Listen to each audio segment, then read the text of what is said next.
right, good afternoon, everyone. Welcome to Rowan University. I'm really glad you could attend this important tournament. Hope you're enjoying the day. My name is Drew DeLea. I'm the Director of Sport Clubs here at Rowan, and we welcome you to our campus. With that, I'm going to hand the mic over to Rob and Brian, who are the tournament directors for this, and really put a lot of time together to make sure it's a successful event. How's everyone doing? I'm Rob Zybrick. Like Drew said, I'm the tournament director as well as Brian. Just to give you an idea, the idea for LAX for Donnie came about back in the fall. It was just an idea. The Student Government Association advisor, Gary Baker, gave us this idea to have a tournament in Donnie's, for Donnie. And so that's the whole reason why we're here today. And Brian's going to tell you a little bit more about who Donnie was.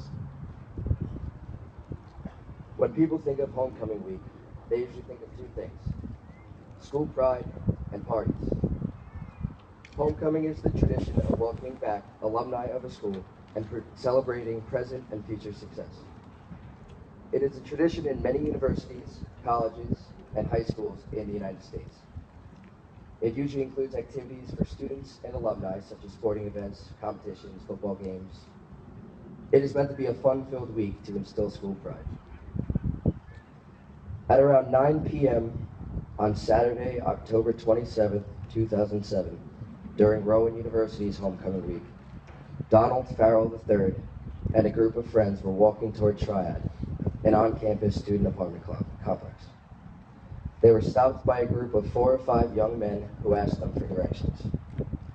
While talking, 2 of the men suddenly and brutally attacked Donnie.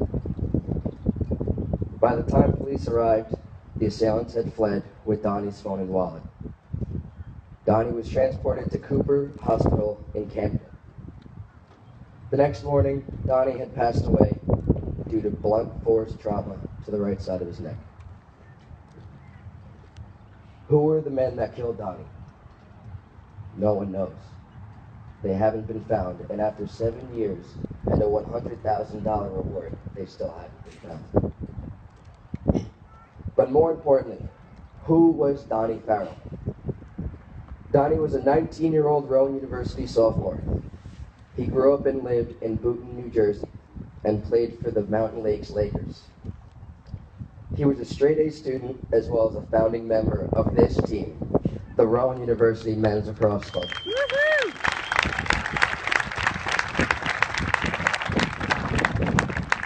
And I'll let Rob take it from here. So with that story in mind, we as a lacrosse team knew we had to do something to properly respect Donnie. So to do this, we set up a GoFundMe to help purchase a gift that you'll see in a little bit for his family, as well as start a scholarship in Donnie's name. The scholarship will be given each year to a club lacrosse player in a leadership position who demonstrates the same qualities Donnie did. With the help of the Alumni Association, a prop funder was recently created where the Rowan alumni can donate to the scholarship so we can ensure Donnie lives on forever in the Rowan community. Before we present the gifts to the Farrell family, I would first like to thank the following: the Rowan Rec Center, the Alumni Association, the Student Government Association, NCLL, the 7 teams that joined us here, and then most importantly, our family, friends, and fans. So with that said, first up we have officers Christian Gretz and Matt List to give the flowers.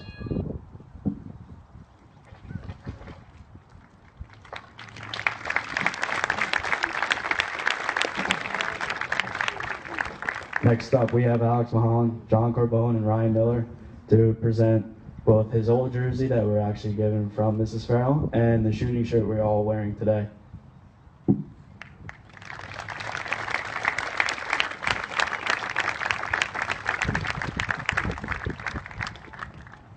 And now we have Brian Mahoney to unveil the second to last president. Yep.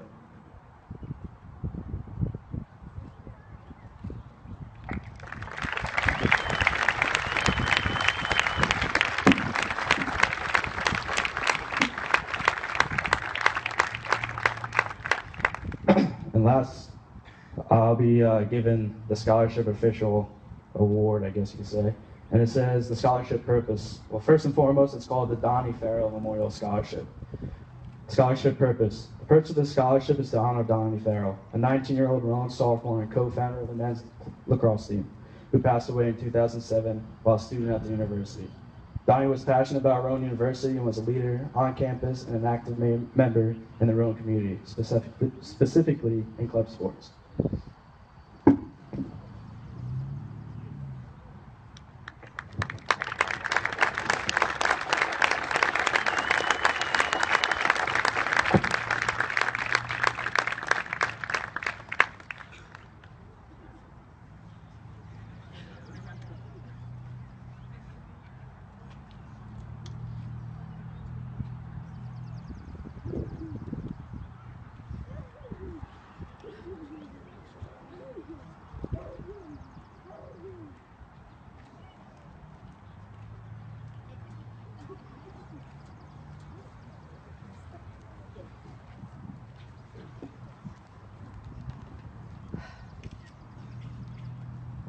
I had to have notes because now I'm over 50, so. First off, I'd like to thank Rowan University for allowing this to happen.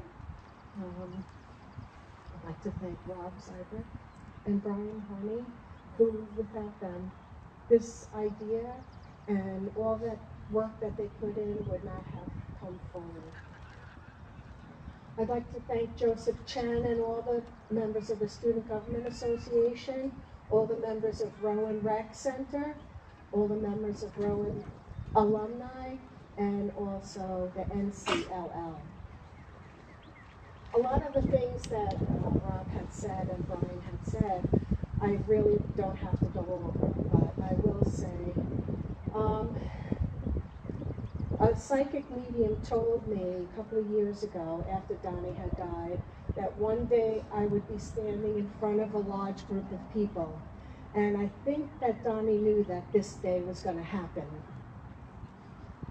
I'd like to congratulate the Rowan team because they're 10-0, and I think that Donnie is very proud of that.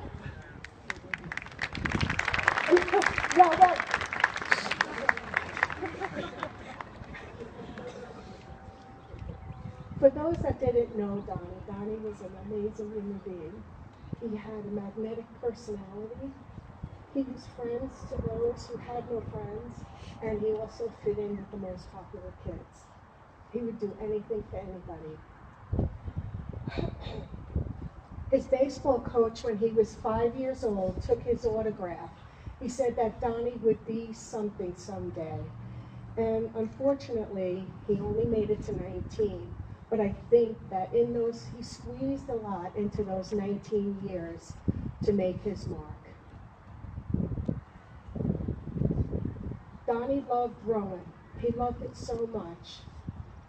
His sister Caitlin was supposed to go to Rowan that next September. She hadn't looked at any other colleges.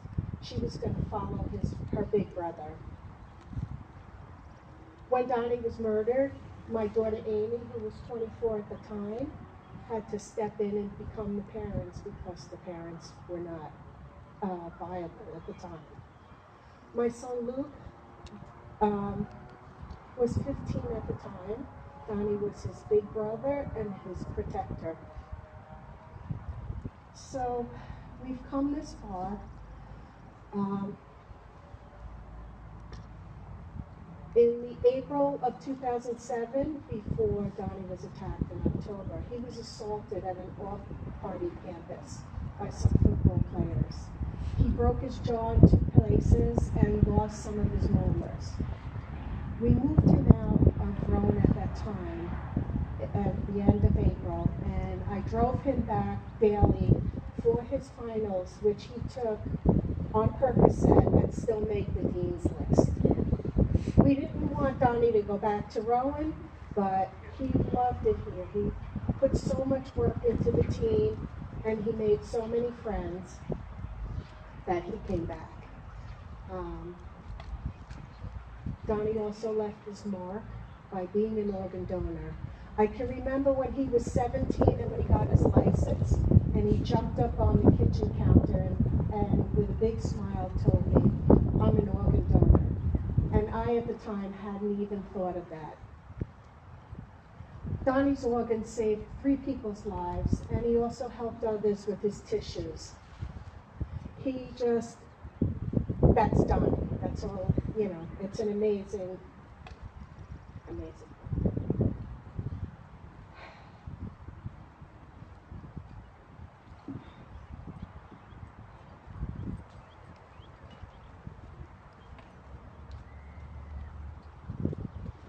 So with the broken family that stands before you and Donnie's grandmother, we thank everybody for continuing to think about Donnie. The more that you think about Donnie, he can make us stronger.